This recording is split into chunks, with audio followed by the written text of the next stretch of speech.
Today's topic is algae. What is algae? Let's study. Algae, singular alga means अगर हम algae को algae कहते हैं यानी कि ये प्लूरल फॉर्म है. ओके, सिंगुलर फॉर्म में होता है alga.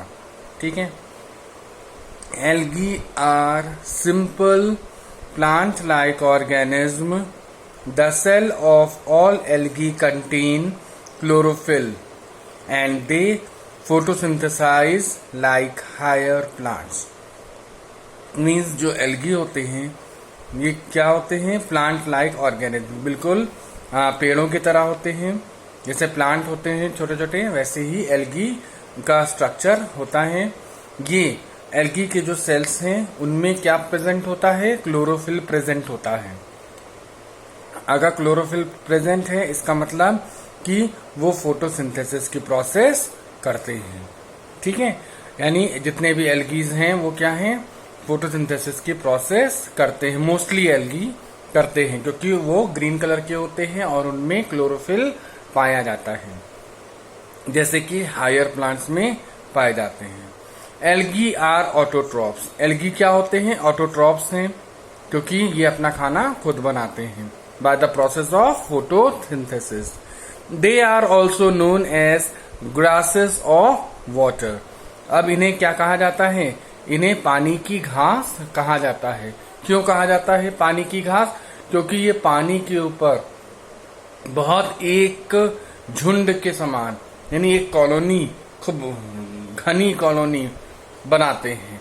ठीक है, यानी कि सब इतना झुंड बनाते हैं, इतने घनी कहते हैं कि बहुत ही ज्यादा घनी आबादी में ये पाए जाते हैं कि जैसे ये पानी की घास होती है, जैसे पानी के ऊपर घास बिछी हो, बिल्कुल उसी तरह दिखाई देती है. ठीक है. As they are found in moist place और इन वाटर. और ये अधिकतर जहाँ पे नमी वाली जगह होती है वहां पाए जाते हैं, या जहाँ पे पानी होता है वहां पाए जाते हैं. Most of the algae are unicellular. जो अधिकतर जो एल्गी होते हैं वो सब यूनिसेलुलर होते हैं, यानी कि सिंगल सेल से बने हुए होते हैं. Some are multicellular and some are thread like.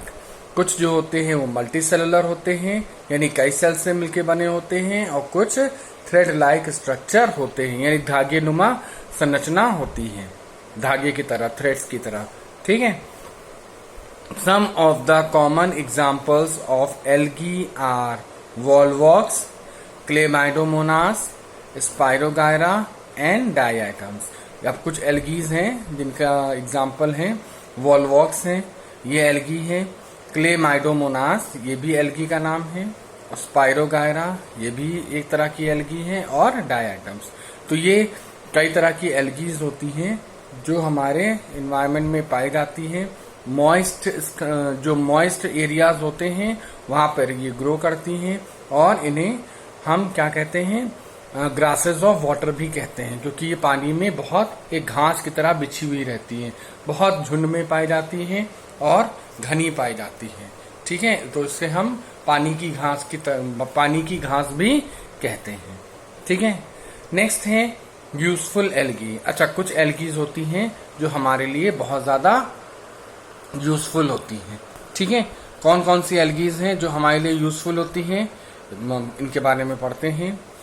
They act as source of food for humans as well as animals. For example, help in a rich source of iodine. अब कुछ ऐसे algae होती हैं जो ह्यूमंस और animals के लिए source of food का काम करती हैं, यानी ये भोजन का स्रोत होती हैं. किसके लिए? कुछ ह्यूमंस के लिए और एनिमल्स के लिए. कुछ एल्गीज होती हैं जिनको हम लोग खाते हैं. ठीक है, तो ये सोर्स ऑफ फूड हो गए. ठीक है. क्यों? जैसे कि kelp is rich in iodine, is the rich source of iodine. जैसे कि केल्प है, वो क्या है? वो आयोडीन का मेन सोर्स है. ठीक है. They give out oxygen for animals in water. ये क्या करती हैं? पानी में क्या करती हैं? ऑक्सीजन को बढ़ाती हैं, ऑक्सीजन लेवल बढ़ाती हैं। ठीक है, क्योंकि फोटोसिंथेसिस से जो भी ऑक्सीजन निकलती है ये पानी में डिसॉल्व होती है।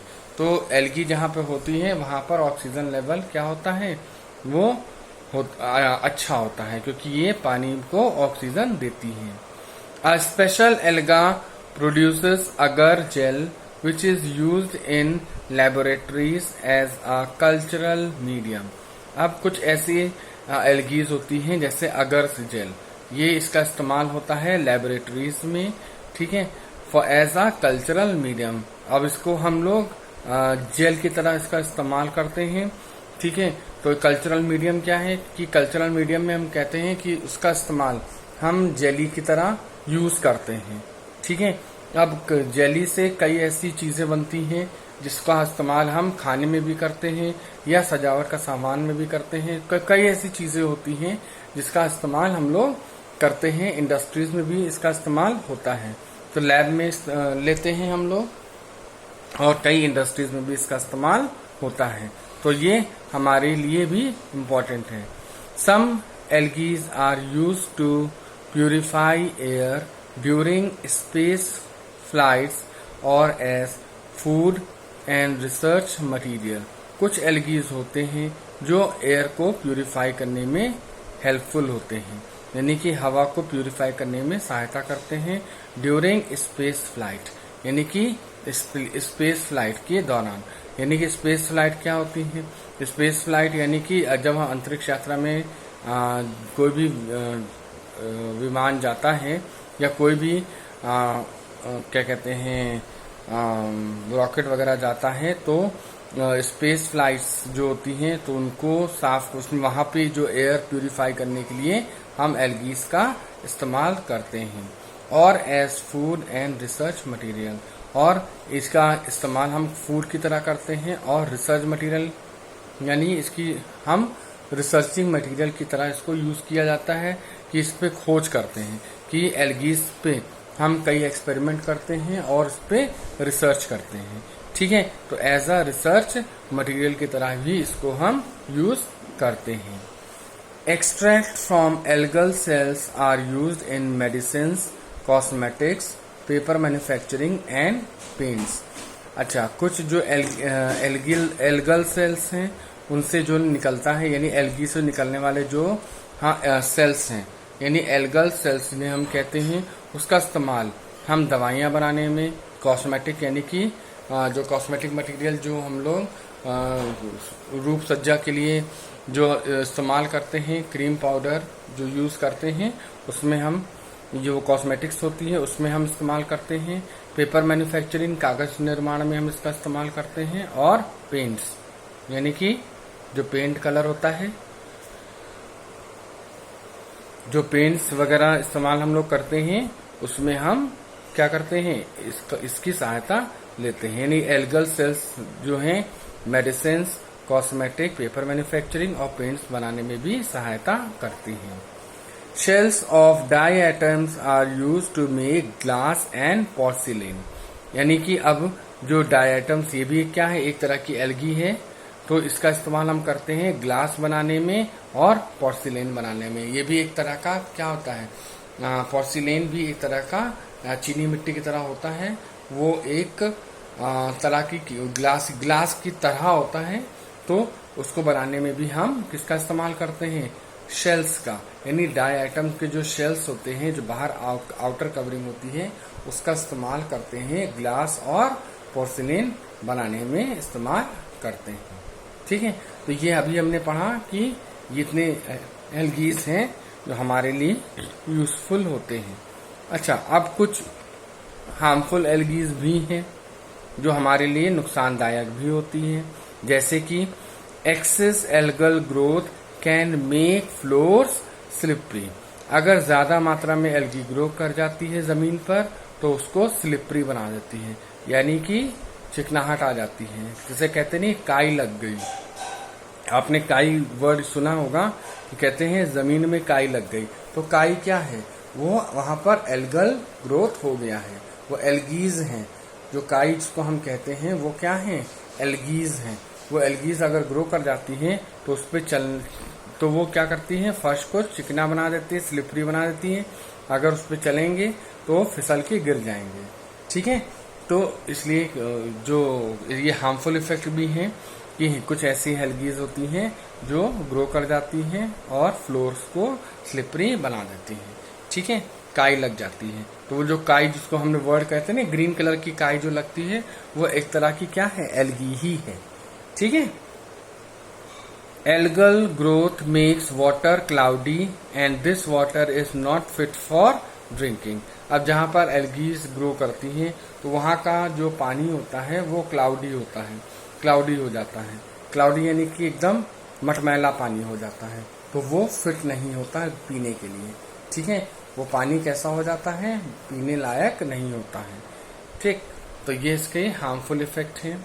नेक्स्ट है algal growth in water result in eutrophication and destruction of aquatic life. अब कुछ एल्गीज ऐसी होती हैं जो पानी में इतनी ज्यादा उग जाती हैं कि eutrophication and destruction of aquatic life, यानी कि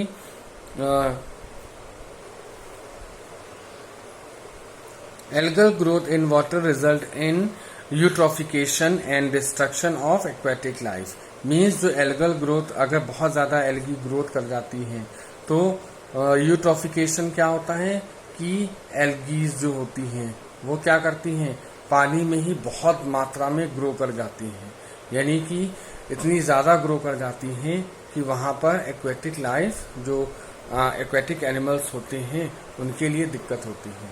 ठीक है, वो सरवाइव नहीं कर पाते, इतनी ज्यादा मात्रा में ग्रो कर जाती हैं। तो ये क्या कहलाती है, यूट्रोफिकेशन कहलाती है process and destruction of aquatic life. और एक्वेटिक लाइफ जो होती है, जो एक्वेटिक एनिमल्स होती हैं, उनकी जो लाइफ है उसको क्या करती हैं, विध्वंस कर देती हैं, डिस्ट्रक्ट कर देती हैं। तो इतनी मात्रा में एल्गीज ग्रो कर जाती हैं कि जो एक्वेटिक एनिमल्स हैं वो सही से सरवाइव नहीं कर पाते, यानी बहुत ज्यादा मात्रा में ये ग्रो कर जाती हैं।